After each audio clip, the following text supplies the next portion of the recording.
Richmond County School Board is going to meet to hear the first reading of the new budget. Then they'll look at ways to reopen schools, possibly. News Channel 6's Wes Cooper down at the BOE headquarters. Wes, these meetings are open to the public, but if you have a question or a comment, you have to do that over the phone first.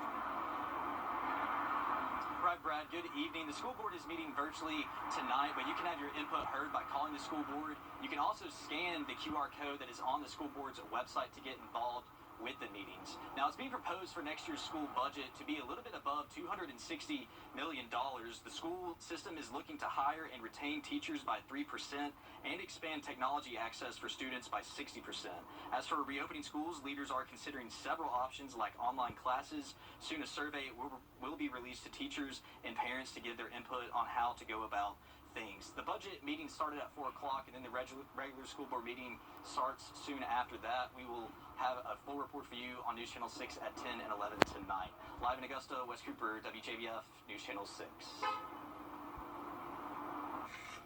Officials in Aiken are also working on a plan to get kids back in the classroom this fall. They've created a back-to-school task force to ensure they're prepared for students to return. Parents are also being surveyed on the things they'd like to see implemented. Augusta commissioners looking at changes when it comes to...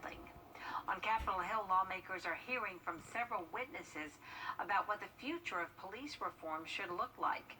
News Channel 6's Kelly Meyer shares whether it helped create a bipartisan path forward.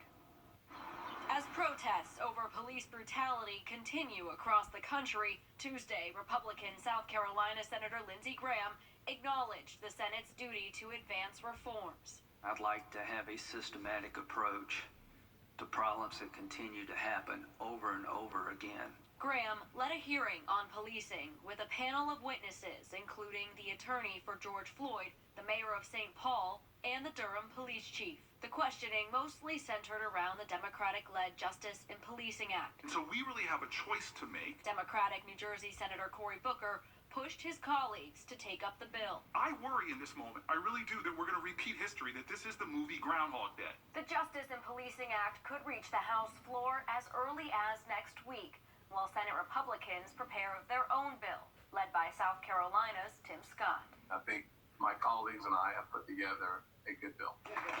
Scott was in the Rose Garden Tuesday as President Trump signed an executive order on police reform. The vast majority of police officers are selfless and courageous public servants. As the spotlight turns back to Congress, Graham hopes lawmakers on both sides work together. Is it possible to find common ground?